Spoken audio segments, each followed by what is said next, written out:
Gurri Embassy London.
Gurri Embassy London hada guyyaa sadaffadha milkiidhaan mastaan jalqabaatu biraadhaan qeerroon amma asitti kinoo walgeeteetiin dhichisu jirti. Masaan lamaffaaf yeroo seetii akka itti deebi'u asiin dubbataa jira.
Mee amma wanta lafa kana deemaa jiru namoota tokko tokko kophaatti meetiin isin gaafadha. Mee artisti Shukrii Jamaal hadha lafa kanatti maaltu deemaa jira?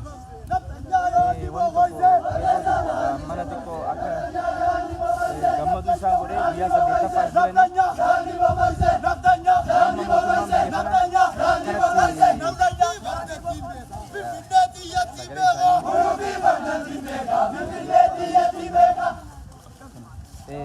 guyyaa 8ffaa wannoo jechuun as turre sagalee nurraa fuudhanii nu rakkisaa ture.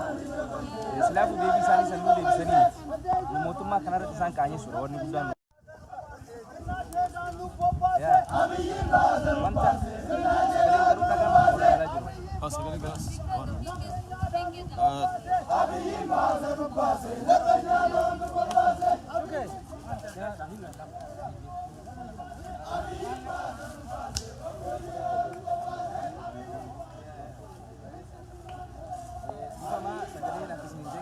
Guyyaa 8ffaaf sagalee nurraa ugguranii sagalee kennan dhaga'anii maqaan taane nu moggaasaa turanii ibin mootummaan biyya kanaas eegaa ture haga sagalee kennan nama nu dubbisu eegaa ture hin dhabee yoo isaan dhufanii seera namni jiru nu dubbisuu jiraatu chaansii kennaneefi turre maqaan jire nu kennanii nu dhiisa nama nu attaak nu godhanii waan nu godhanii miidhaa nurraan gaanii jedhanii kijibaa turanii ibin nu miidhamnee akka nu godhanii jedhanii kijibanii san hunda viidiyoo laalanii harka kijibsiisanii dhumarra gaaseerri namni kun ala jira waa wayii deebii argatuu qaba sagalee gara isaaniitiin deebi'uu dhabes gara seeraa biraatiin argatuu qaba. Mootummaan asii nu amanee gubbaan dhibbata akkuma argitee waan godhaa jiranii nu baasaa jiranii meetiroo baasaa galatoomanii wannoo godhanii jiranii poolisni dhumarra wanni isaan nu gaafannee nu dhagaan jiranii nu haga isaan hin dhageenyetti as hin deemnu waan jennee murteessiniif haga wanni kun ta'utti as hin deemnu ammoo dhagaaniyyuu deebii waan argatiin nu borri torbaan takka keessatti yoo deebiin argatiin embaasii kana deemnee cubbitee embaasii poolisootatti himaa turre kana poolisii kaleerraa jala deemaa ture sodaa isaan dhiyeessanirraa akka ka'e poolisni ifi isaatii murteessee walirraa ajajni itti ba'ee poolisni fuudhee nurraa leetara poolisiitu warri waan kana godhuu danda'u poolisa keessaa hayyama qaban fuudhanii nurraa itti kennuudhaaf deemanii deebii isaanii eegaa jirra deebii isaanii irraa fuudhanii deebii isaan deebisiyyuu ammatti deebii kana dhiyeenna kanatti argatiin ammoo dhibbatti timmi amma qeerrootu bahee asliya Oromoo biyya kana hundi baates jira yoo ammoo amma ta'uu baate wanni kun deebiin nun deebiin Oromoo addunyaarra jiru asii waamnee embaasii guutumaan guututti cufamaa waan biraatti deemna kanaaf deebii keenya ammatti barbaanna waan biyyaa gaafanne san deebii gaafii uummanni Oromoo gaafa san ammatti barbaanna waan jennu gaafanne kanaaf poolisni akkuma argite viidiyoon hin jira isinii gadhiifamaa nurraas fuudhanii jiranii leetara akka gaariitti nu galateeffatanii jiranii viidiyoon isinii gadhiifamaa milkiidha jechuudha milkiidha qaanya'uun isaanii salphachuun isaanii mootummaa diktaatar ta'u poolisoonni akkamitti ati mootummaa tokkotti gaafii dhufte mootummaan sun akkana jedhee kijiba isaa sana akka ittiin beekame didee mootummaan biyya kana yeroo sirraa fuudhee isaanitti kennachuun qaanyii guddaa. Amma jechuun uggurri embaasii kun xumuramee jechuudha moo marsaa itti aanu ni deebitu? Marsaan itti aanu hin jira maaliif akka seera biyya kanaatti wannoo argatuu qaba siigalee wanni isin barbaadan kana waan isin barbaadan kana nu hin goone jedhaniiti waadaa nu seenan jechuudha. Wanni isaan godhanii tokko seera biyya kanaatti garagalchi tokko nu dhiyeessanii tokko ammoo mootummaa embaasii kanatti nu dhiyeessanii gaafii kana uummanni kun waan kanaaf bahee waan kanaaf godhaa jira deebii argatuu qabaa akka jedhu jechuudha. Kanaaf deebii kana yoo koominitii qabna gara koominitii nu deebifama yoo gara koominitiin deebii gartee gara poolisaa irraan kennine kana deebii argatuu baanne marsaa lammaffaa deebinee embaasii kana cufna jechuudha. Sigalee yoo nu waan takkas waan isaan nu gaafatan san godhuu baannee calliseetuma teennee akkamatti yonnoo qonna jennee seerallee hordofaa deemna seeraan ala hin deemnu. Haga garuu wanni sun seera bira nu ga'u eegumaaf kana godhaa turre jechuudha. Haguma dhugaa kenna seera mootummaan biyya kanaa dhugaa kenna argee waan embaasii san cufneef dhugaa kenna arganiif jechuudha. Dhugaa kennas arganii nu galateeffatanii akka gaariitti kabajaadhaan nurraa fuudhanii poolisa biyya tanaatiinis hedduu galatoomaa jennaani hedduu galatoomaa jennaani Oromoo addunyaarraa jajjabeessaa turtan guyyaa 8 qorraaf rooba keessa bulaa turre nu jajjabeessaa turtan jabaadhaan nu jechaa turtan galanni keessan bilisummaa ta'u Oromoon hin bilisoomtii Oromiyaan ni bilisoomtii ulfaadhaa isin jedha. Baay'ee galatoomii. Mee ammas namoota biraa irra deemuudhaan isinii gaafadha. Mee maqaan kee eenyu? Maqaan kee Maamunaa Booyi Amaan kan gammachiisi. Mee lafa kanatti maaltu deemaa jira amma? Guyyaan keenya guyyaa injifannooti haala ajaa'iba kan ergaan nu qabnu dhaamsi mootummaa kana mootummaa Itoophiyaattis mootummaa biyya kanaatti qabnu finnee dhufneetiin mootummaan biyya diktaataa ta'ee embaasii Itoophiyaan nu diduu garuu mootummaan biyya kanaa waraqata nurraa fuudhee jira kun injifannoo guddaadha nu kan barbaannu mootummaan biyya kanaa waan nu deemnuuf haqa nu qabnu dhugaa keenya argeetiniin mootummaa biyya keenyaarraa deeggarsa inni gargaaru akka irraa dhaabu dippiloomaasii jara wajjin qaban akka dhaabaniif asii argamee dhiibbaa sangataa turre guyyaa tokkoof 8ffaadhaan guyyaa 8ffaa kanatti mootummaan biyya kana poolisoonni jechuun liidaroonni dhufaniitiin imbaasii kana argee jira haqa keessan dho'isuudhaaf balbala isin jala banaan jiranii diidaa jiranii sanniilee argaa jira jedhanii dhugaa keenya nu arganiitiin ofii isaaniitiin nurraa fuudhanii nu karaa mootummaa keessanii akkasiin ga'u isin godhan hin caalu. Mee qeerroolee akkanuma biyyoota Ameerikaa keessas Awurooppaa adda addaa keessa jiraniif dhaamsi isin qeerroo London qabdan maali? Oromoo addunyaa irra jiru guutuu isaatiif dhaamsi ani qabu ejjennoo cicceemina qeerroo UK London kana osoo argitanii jechuun guyyaa kan osoo makamtanii bareeda guyyaan ammallee dhufaa nuti qabsoo kana har'a wanni jidduun dhaabneef dhaamsa mootummaan kun waan nurraa fudhateef ergaa keenya waan nurraa fudhateef malee deebiyyuu nun deebiin asitti deebi'uun keenya hin oolu garuu Oromoo addunyaa irra jirtan ka'aatii isinis akka cicceeminaan tokkummaan imbaasii Itoophiyaa ugguraa kuni dhaamsa qeerroo UK Londoniiti sababbiin injifannoon galmaa asitti waan arginee jirruuf mootummaa biyya kanaa injifannoo kenna disipiliinii keenya nuti simataa dhaamsa keenya nurraa fuudhee mootummaan keessan nama dhaga'uu hin fedhu nuun jee mootummaan biyya kanaa jechuudha mootummaan keessan nama dhaga'uu hin fedhu isinirraa waan isin ergaatti kennitan isinirraa fuudhuu hin barbaadu nuti fuudhee isa biraan gahaa imbaasiin garuu uummanni sororkaayaa jira ambaasadirsi dalagaa sodaatee kanaaf injifannoon nu asii galmeesse kana akka Kanaadaatti galmaa'uu barbaanne akka Awustiraaliyaa addunyaa guutuutti galmaa'uu barbaanne kanaaf qeerroon addunyaa irra jirtan yeroo qarree hawaasni Oromoo guutuun ka'aatii imbaasii Itoophiyaa tajaajila dhoowwaa ugguraa isin jedha. Baay'ee galatoomaa. Mee maqaan kee eenyu hadha lafa kanatti maaltu deemaa jira? Maqaan kiyyaa Manduu jedhama. Londonuma jiraadha. Guyyaa har'a guyyaa torbaffaa guyyaa torbaffaan as jirra. Qeerroon bakka jiru qeerroon UK bakka hunda magaalaa hundarraa dhufneet lafa dhiphisneet mootummaa UK humna takkaa bobbaafamee hin beekne itti bobbaasisne wattaaddara isaa akka takkaa fidee hin beekne magaalaa keessa oofsisne bittinneessuu danda'ee cimina qeerroo ka fedhe hidhuu dadhabee ka hidhallee sa'aatii 12 osoo hin gahin baasifne karaa nagaatii waan falmannuuf irra aanne Habashoon maqaa keenya akka kaasan maqaa keenya qeerroon kun maal akka jedhu isaan jechisiisne biyya maraa keessatti alaabaa warra Itoophiyaa kan mootummaa gabroonfata nami du'aa maaliif mirmirfama ka jedhuun qeerroon itti ka'eetiin irraa gadi buusnan mootummaa Itoophiyaa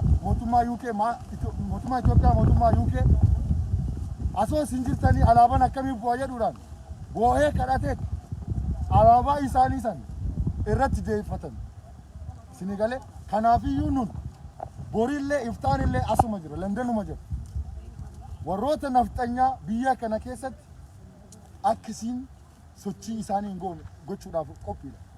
Mee ati qeerroon biyyoota biraa keessa jiraniif amma masaan walaa kuni uggurriin baasii amma cufamee jira milkiidhaan xumuramee jira amma isin dhiichisaa turtanii mee qeerroo biyyoota biraa keessa jirtaniif dhaamsa yoo qabaatan akka qeerroo Londonitti waa tokko lama nu jedhu. Qeerroon as jiru kun wanni inni dhaamu hin jiru argisiifnee jira nami kana argee hin kaane normally inni iyyuu rafee jira jechuudha wanni nu isinitti himnu hin jiru agartanii jirtan biyya addunyaa kanarraa London jechuun magaalaa guddoodha magaalaa tana uggurree isaan akka itti cufne agartanii poolisii wajjin akka nu taa'aa jirru argitanii kanaafiyyuu isinillee bakka jirtanii Awurooppaa hundarra ka'aatii qeerroon akkuma keennaati warri isin dhiigi keessan isin damu haga mana teettanii gubattan ka'aatii ugguraa cufaa irra marsaatti aanu nun ammoo in kaana karaa biraatiin kaana waan ta'eef isin agarsiisuu itti isinitti himuu hin qabnu isinin mul'ifnaa waan goone jechuudha. Qeerroo London ammallee marsaa taanuuf qophiidha. Baay'ee galatoomaa. Waa'ee alaabaa kanatti waa'ee alaabaa kan namni gaafataa ture waa'een alaabaa tokkoffaa dhiibanii waan biraatti nu oofaa jiran kun fakkeenya jechuudha. Akkuma Eeltiraa dhiibanii achi dabarsan sanitti dhugaa dubbachuu walitti gartee firooman kun embaasiin kun biyya san bakka bu'ee as bakka tana jira eeganu dubbisuu didee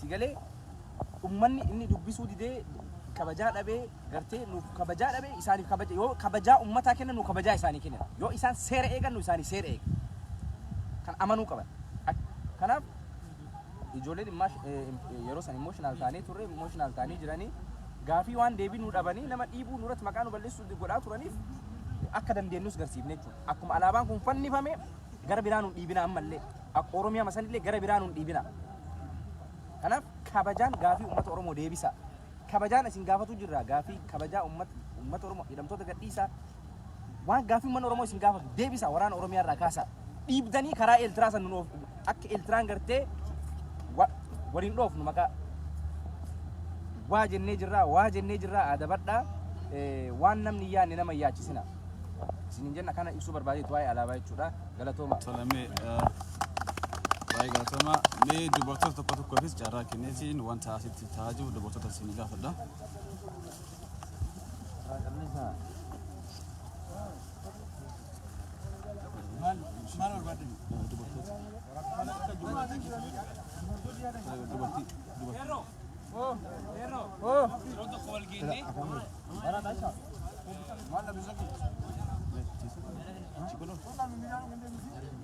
Dalam online kau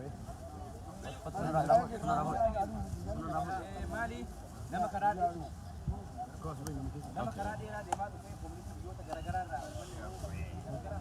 irraa dalam. Mee ugurri imbaasii marsaa saddeettaffaa kuni ugurri imbaasii marsaa saddeettaffaa kuni guyyaa saddeettaffaa kuni marsaan inni jalqaba mee haala akkamiin goolabame?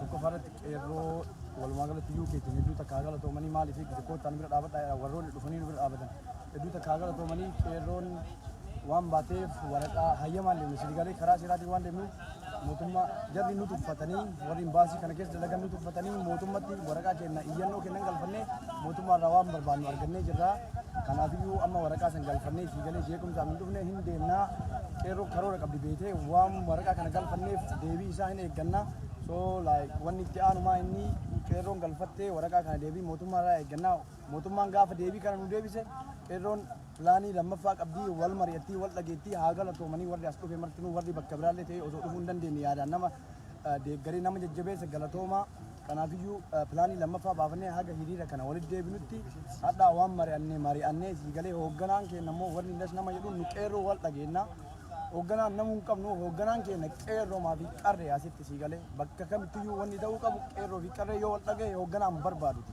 siigalee kanaafiyyuu dhaamsi kiyyessanii hedduu galatoomaa warroonni bakka biraa jiranii fi yookaan biyya jiraniif waan an dhaamu barbaadu biyya namni si waamu oromummaaf erga ta'e koota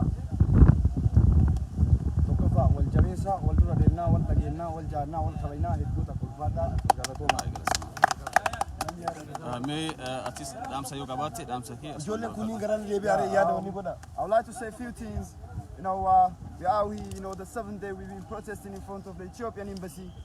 Today we're going home with a victory. It's a big job. We done. We are soldiers. Nothing can stop us. Our struggle will continue. But today we're going home with big victory. That doesn't mean we stop struggling. We stop protesting. The protests continue. After tomorrow, it's going to be a woman protest. So we want everybody to come and join us. We're going to be protesting there. It's going to be a big protest. So please make sure you join us. It's going to be the last one. So we're going to continue protesting. Please make sure you support us with this protest. I would like to say a few things to the people who are back home in Oromia. Keros and Kares, we are with you no matter what. Nothing will stop us. We're gonna keep supporting you. We're gonna keep funding you if it's necessary. So please make sure you keep protesting in there, you keep demonstrating in there. Make sure you make sure we're not gonna stop until we remove Abiy Ahmed from the power. That motherfucker is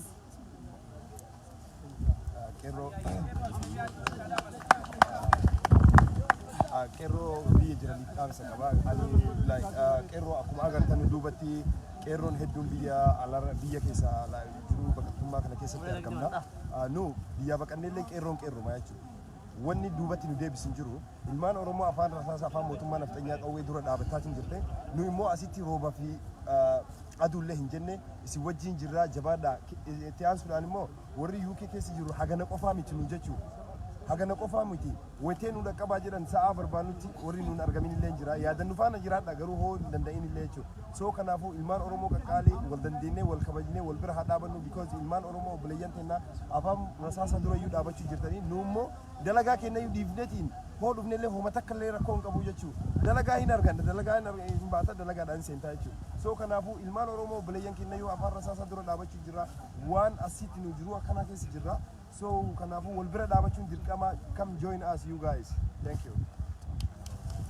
Isaanii dhaamsa barbaadu qeerroo biyya Jarmanii Noorwee akkasuma biyyoota adda addaa jirtan gabba haati mirga keessan falmadha ambaasii UK ambaasii Itoophiyaa magaalaa UK London jiru torbaan takkaaf ugura ciciifnee jirra.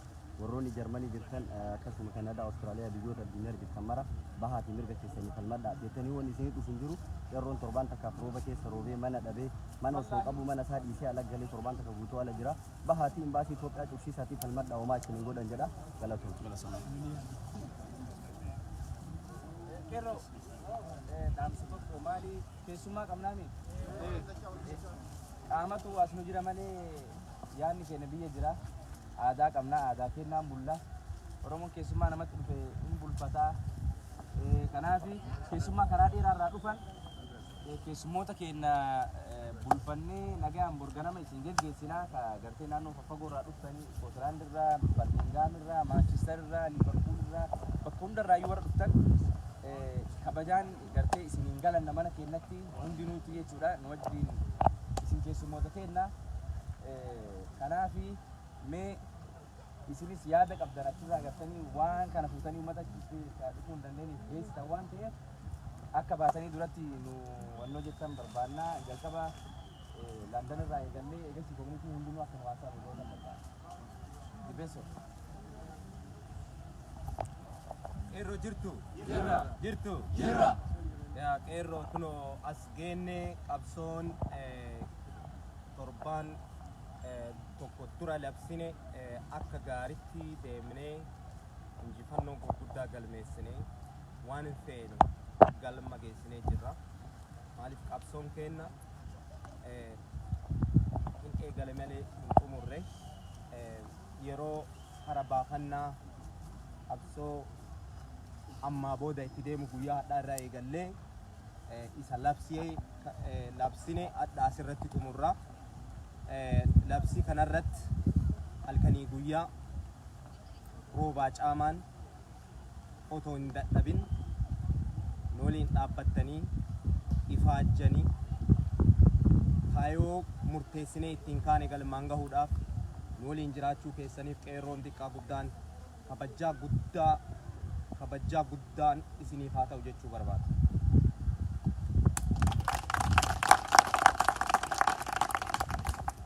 Qeerroo baay'ee wal biraa bareenne baay'ee waliin gammanne bilisummaa bareedduu arganne halkanii guyyaa asitti waliin dabarsine yeroo bareeda ture yeroo gammachuu ture yeroo bilisummaa sammuu ture yaada adda addaa waliin qoodamaa ture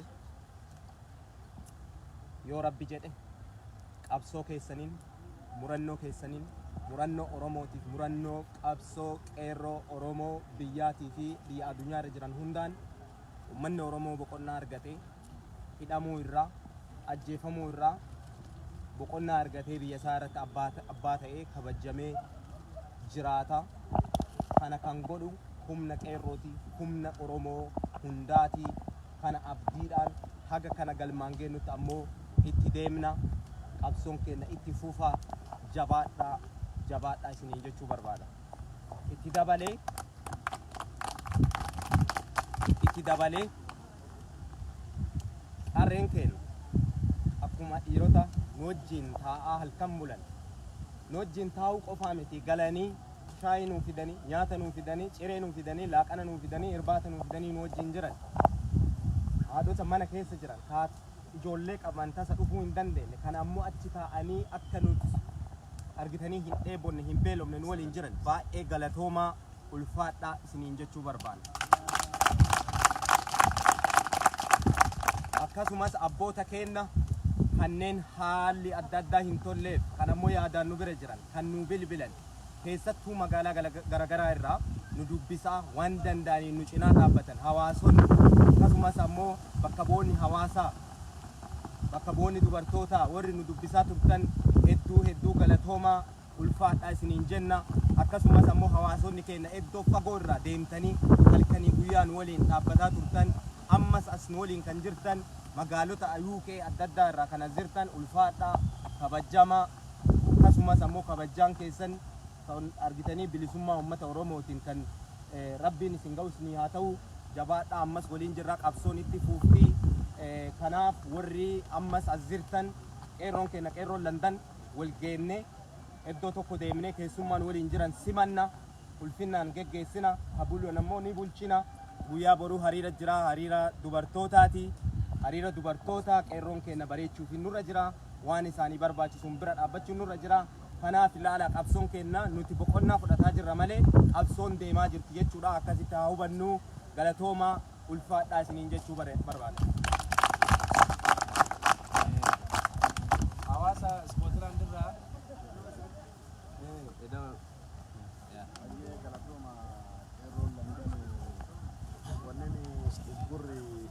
gurri imbaasii irra godhame kuni kabuurfame qurbaanadhaa Scotlanditti sa'a ammaanu sa'aan mariin geggeessee qeerroon Landan nu bira mari'atee waan kana buursee achi ka'ee sa'a kana achi booda wanni kun galma gaheera galma ga'uusaatti gammachuu guddaa irraa qabna hawaasni keenya ka bakka hunda jiran akkuma obbo Tibbeessoon jedhee hedduu haa galatamanii waan guddaa hojjetameera qeerroon waan guddaa hojjeteera maanguddoonni keenya waan danda'aniin godhaniiranii kun akkanuma itti fuufa aan wanni jedhu barbaadu qeerroo biyya jiruu fi kaasii waan waliin jiru yeroo hunda waliin jenna qeerroo biyya jiruuf waa dhaamuu barbaada qeerroon biyya jiru nutiif isin yaanni kennaaf keessan garaagaraa miti wanni nu hojjetaarra nuti jenereeshinii gabrummaa hifanneerra gabrummaa hifanneerra kana booda gabrummaan itti fuufti abiyyillee hifatamteerra ummata Oromootiin hifatamteerra kana booda itti fuufuu hin dandeettu akka itti fuufuu hin dandeen qabatamaan guyyaa guyyaan keessaa ala waliigallee hojiidhaan si mul'isaara ati Oromoo salphiftee yoo ati angoo irra biyya san turte Oromoonuu dhugaadhaan hin qabsoomne jechuudha kanaaf kana beekuu qabdi keessaa alaa waliigalleera gaaf tokko halkan tokko nagahaan hin bultu biyya san keessa kanaafuu qeerroon biyya keessaa kuni nuti jenereeshinii qabsoo harka bu'u jenereeshinii qabsoo jenereeshinii siyaasa abboonni keenya nu barsiisanii nu kennan galmaan geessu nu warra waaqoon guutuu jaarraa abbaa gadaa Taaddasee Birruu qabsoo eeggalanii haga oofanii nu itti guddisanii isaan gara rabbii deeman kana booda jenereeshiniin kun ka xumura itti godhu jenereeshiniin kun kakuu taate jenereeshinii jiruu addaa jiraachuuf hiree addaa jiraachuuf waan qabsoon waan addaa uumuuf deemu jenereeshinii gabrummaa kutuuf deemu kakuu taate ka waan tokkorraa uf duuban jennu qawwee takkarraa uf duuban jennu sodaachi takkarraa uf duuban jennu jenereeshinii kutate kun jenereeshinii kutate gabrummaa kutuuf deemu kanaaf Oromoon keessaa ala akkuma jiru kana itti fuufna ergaftuun bitamtuun warroota ummata keenya salphisaara waliin salphatan gaafa wayii isaan kanaafuu qeerroon keenya ka biyya keessaa jabaadhaa nus waan dandeenyu godhaarra dippiloomaasiin mootummaa kana booda hin jiru mootummaa kun addunyaa wana dippiloomaasii wayituun qabu mootummaa kiriminaalii mootummaa yakka uumaa jiru mootummaa yakka uumu qunnamtii wayituu addunyaa waliin hin qabu dura qunnamtii qabaachuuf mootummaa naga'ee mootummaa ummata isaa kabaju ta'uu qabu ummata isaa dun kabajni qunnamtii takka addunyaadhaan hin qabu kana booda kanaaf isin faana jirra jabaadhaa halkanii guyyaa duuti ajjeechaan hidhaan sodaachisaan ummata keenya kana booda duuba hin deebisu. Eessattuu ilmi Oromoo kutatee hidhatee diina kana yeroo irraa kuffisu jalqabameera. Xumurri isaa yeroo dhiyoo keessatti ta'a. Kanaafuu kana isin jechuu barbaada wanni biraa dhumarra wal jedhu ummata nafxanyaa kaan itti fufuu barbaaduuf jedhu. Qabsoo ummata keenya hin beektan. Qabsoon Oromoo eessa hin beektan isin ummata wallaalaadha. Yoomiyyuu hin barattan addunyaa eessaa yoo dhaqxan hin barattan. Kun jenereeshinii kutatee bahe. Kanaafuu bakka tokko hin geettanii ummata keenya yoo kabajjan malee waan biyyi sunillee akkas itti fuuftu. Isinillee akka ittiin jiraattan. Kana yoo hin goone ummata keenya yoo gadi hin teenne jenereeshinii kutate haga gabroonfataaf deemnu galatooma jajjabaadhaa itti fuufaaf hin jedha.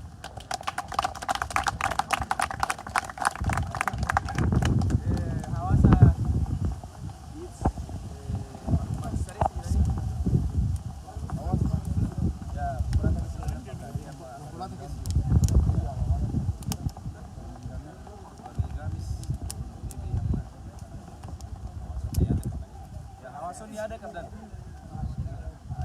Ori komentari ya.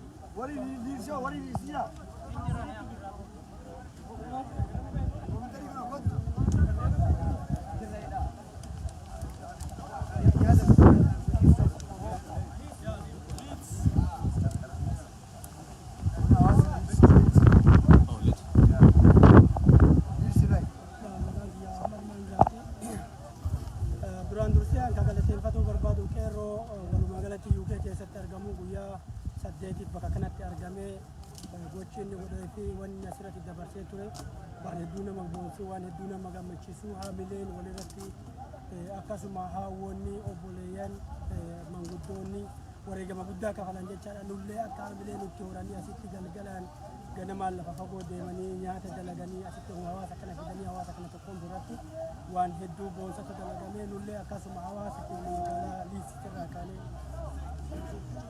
birmannee fi ummata keenyaaf akkasuma qabsaa'ota keenya kan mana hidhaa jiraniif sagalee ta'uudhaaf bakka jirurraa birmannee haga torbaan tokkootti asirraa akkasuma hawaasa Liisii garee sadii ijaaratee garee sadiin ummata keenya biratti birmatee haga irratti as dhaabbataa jira jechaadha.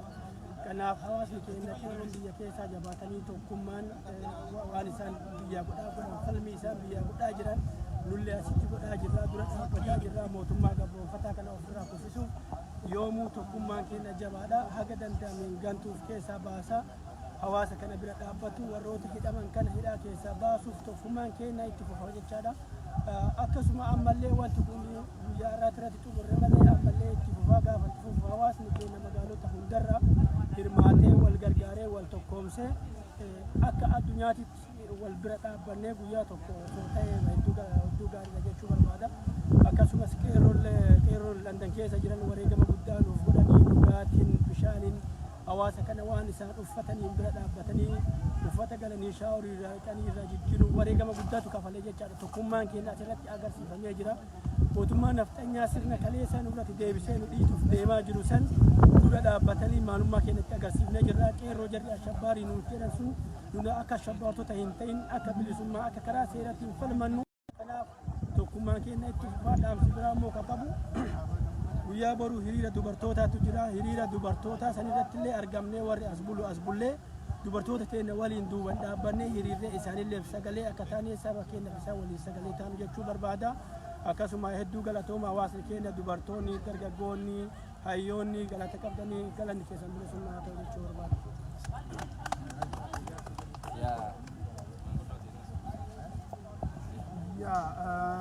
Bara dheeraa nam lama sadis taaneeti demonstreeshinii godhaa turre. Jenereeshiniin haaraa dhufeetoo isa sana nurraa fudhatee akkasitti deemsisuun baay'ee na gammachiisaa nuti kiyyaa fi humni asitti bahee injifannoon asitti argamte waan tanaan dura namni tokkollee haala akkasii hin ta'a jedhee waan hin yaadne waan ta'eef gammachuu guddaadha. Immoo qeerroo biyyaatiifis ta'ee qabsoo biyya keessatti deemaa jiru kun gargaarsa guddaadha. Yeroo eeggatanii erga fixatan booddee akkasitti xumuruun beekumsaa fi qarumsa baay'ee waan qabu waan ta'e natti mul'ate baay'een isin galateeffachuu barbaada. Warri miidiyaas akka dandeessanii waan asitti deemaa jiru sirriitti dabarsuu keessanii fi galatooma. Egaa ijoolleen yookaan qeerroon yookaan qarreen as jirtanii gara fuulduraatitti yeroodhaan dhimmi Oromoo bakkee itti mul'achuu qabu, bakkee itti dhageettii argachuu qabu, follow up godhuun baay'ee barbaachisaa waan ta'eef isa sana akka gara fuulduraatitti itti fuftanii baay'ee sin gaafadha. Fayyaa ta'aa ulfaadha. Obbo Miru.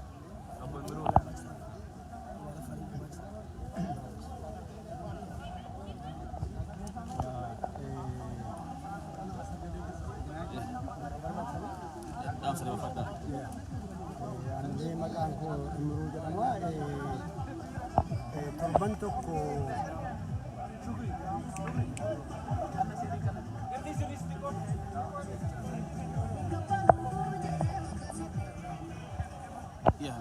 dhaamsa keessan dabarfadha.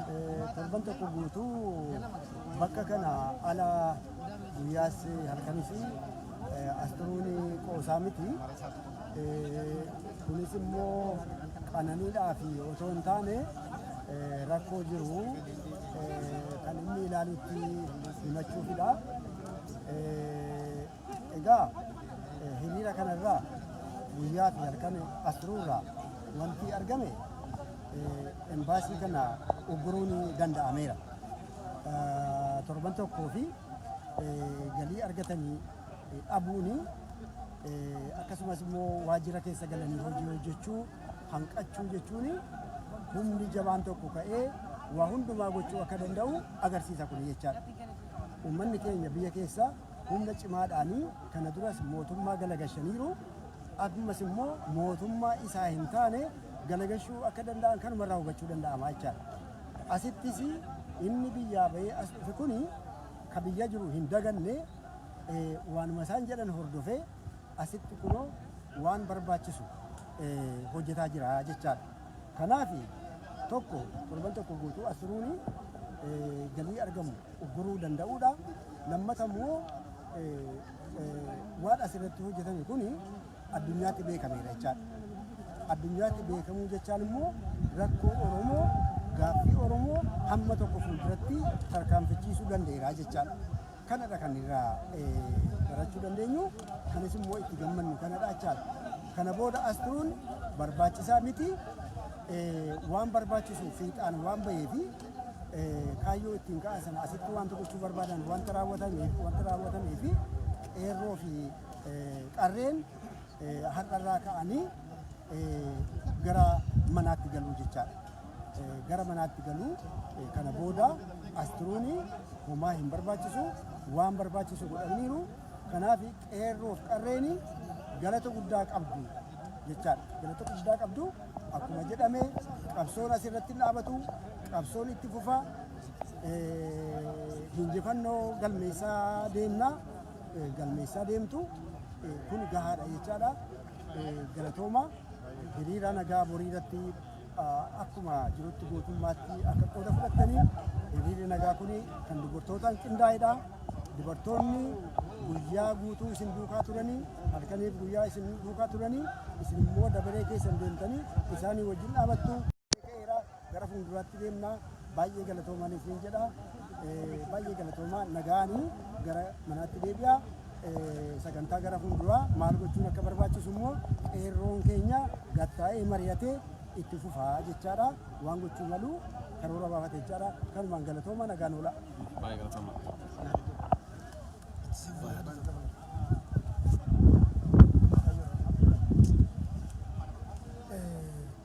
Amsi jenna kaadhaa qeerroo biyyaatiin jirtu jenna qeerroon danda'amuu hin jira. Akkuma san wanni nuyi jechuu barbaannu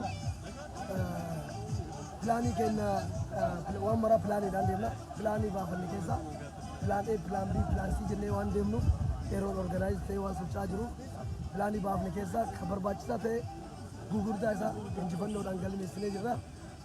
Hin xumuramu haga hidhattoonni keenya aktivistoonni keenya mana hidhaatii bayanitti Jawaar Mohammadis ta'e Baqqalee Garbaas ta'e Hamzaa Boronaas ta'e Shuggut Galataas ta'e hundi isaanii warri hidhaa keessa jiran.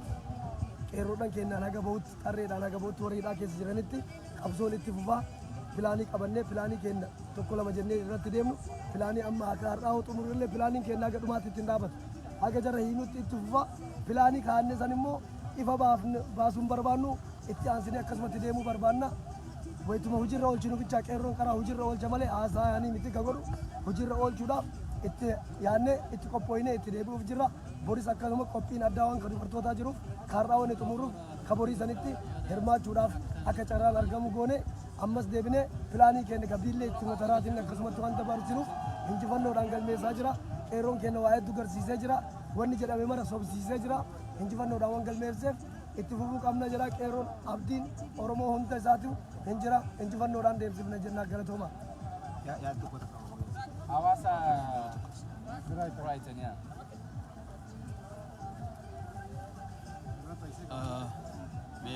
Magaalaa kan biraa dhuftanii isinii dhaamsi qabdan maali?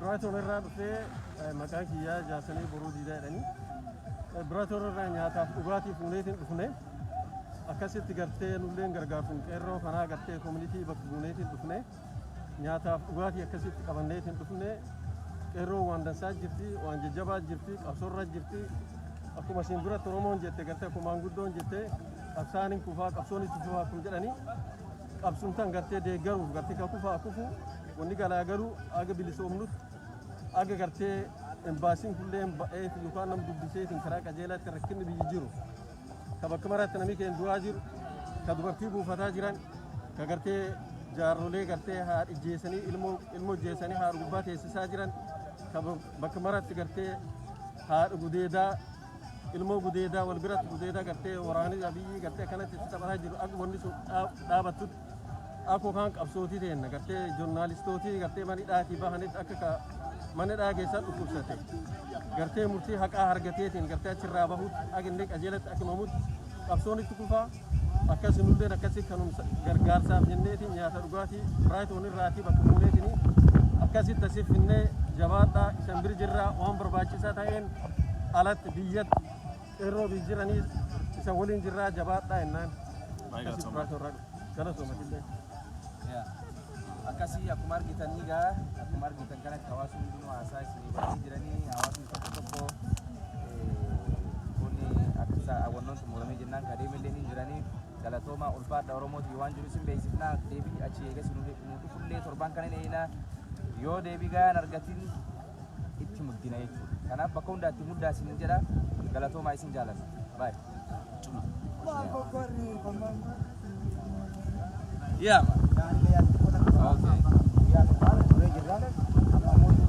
warra biyya abbaatiin barbaachisu warra biyya abbaa kana argee yoo dammaqanii inni rafee jira bayira warra biyya keessaa ergamtuu naftanyaati jedhaan asiin dura wayyaaniif ergamaa turte har'a naftanyaa ergamaa jirti naftanyaan biyya qabdii yoo fi diggaltii wayyaan illee biyya qabdii biyya isaanii galanii jiranii isin gaafa naftanyaan tun ni jiiti jiguun isin oolu guyyaa muraasa isii hafe waggaa iyyuu himtamu yeroo muraasa guyyaa muraasa isaanii hafe waan ta'eef jiguun jaraa waan hin dhabneef isin keessatti akka galtan laalladhaa warri ganda gandarraa uummata keenya ficcisiisaa jirtan warri ganda gandarraa uummata keenya basaasaa jirtan qeerroo fi qarree keenya basaasaa jirtan takka takkaa keessanii maqaan keessan nu harka jira nuti ammoo isinii taa'uuf hin jiru akka asitti guyyaa torbatee kana qofaan kanaaf filaan bii baafannee akka qeerroo biyyaa sanitti waan kanaa olii dalaguuf jirra waan ta'eef uf eeggadha qusadha uummata keenya miidhuu irraa dhaabadha keessattuu poolisoonni Oromiyaa isin gaachana uummata Oromooti gaachana qeerroo turtan isiniin boonaa turre isin dura jechuudha wayita wayyaan hin jirtu har'a ammoo wanti Abiy Ahmed leenjifate taa'imni wanni humna addaa jedhee leenjise sun kashlabboota ganda keessaa guuree warra naamusa hin beekne warra haadha abbaa irraa naamusa hin qabne warra kabajaa haadha abbaa hin qabne haadha namaa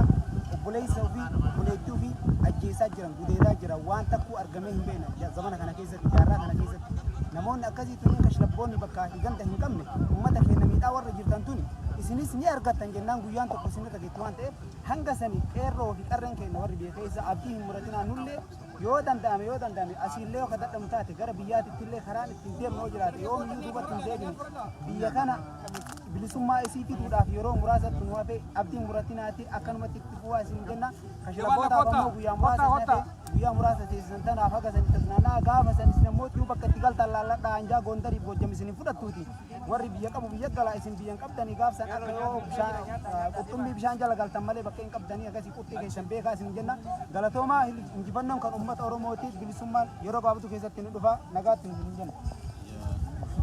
Baay'ee daawwattoonni keenya baay'ee galatoomaa amma gara goolabaatti deemna goolabni gujjarraatiin marsaa lammaffaa yeroo taanus akkanumatti kan isin daawwachiisnu ta'a jechuudha baay'ee galatoomaa.